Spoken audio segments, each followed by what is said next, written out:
What will you do if you're the king of an empire, and you rely on the slavery of your people to keep you rich and powerful? But you see your people waking up and starting to show dissent. What would you do if you wanted to stay in power?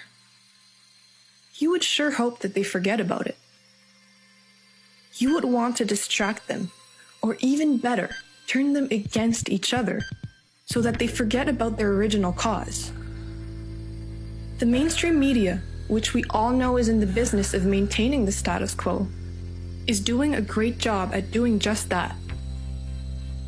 They are reducing this global transformation that's going on, this beautiful shift in human consciousness, into a petty war between each other. They will continue to create sides for us to choose from. They will keep our minds focused on skin color and uniforms. They will tell us what opinion to have about events and other people. But what they will never do is bring focus back to the message of truth and change that is trying to be born and heard through this social upheaval. Are we listening to it? Are we paying attention? Or are we falling into the trap of being divided and conquered once again?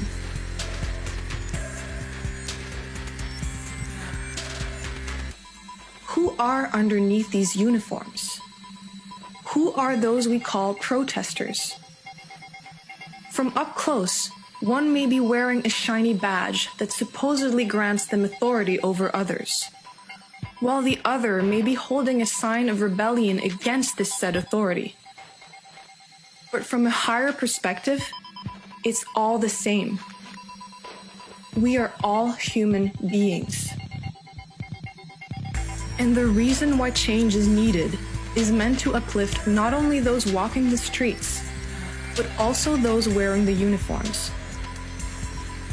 So let's talk to each other, not yell at each other. Let's talk to each other, not kill one another. Let's give power to our message, not our egos. Let's remind each other of the beautiful and unifying cause behind all of this. We want a world that honors all life. We want a world that is fair for everyone. We want peace. We all want to stop surviving and start living. We want to be free. It's time for a new philosophy, folks. One based on, yes, the principles of Jesus, which were love your brother as yourself, because you know what? He is yourself. We are literally all one. When we finally stop fighting against each other, we will gain enough perspective to see the real issue here.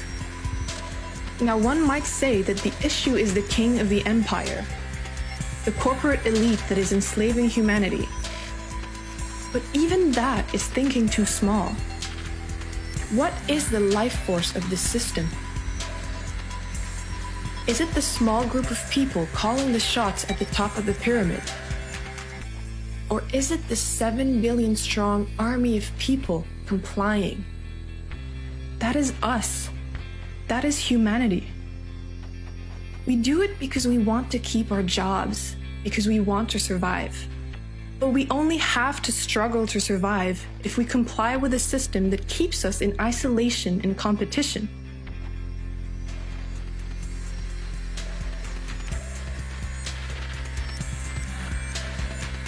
If we instead unite as a people, stop complying with the current structures in place, and support one another, we can not only survive, we can thrive. If we focus on solutions and learn about ways to be self-sufficient, we will no longer need to depend on the so-called owners of this world. If we use our creativity to build a new model that can work for everyone, including the environment, the old system will no longer hold power over us, because we're the boss. We are the ones who either give it power or let it collapse. We blame society, but we are society. Let's ask ourselves, what world do we want to live in? It's our choice, but it's a choice we gotta make together.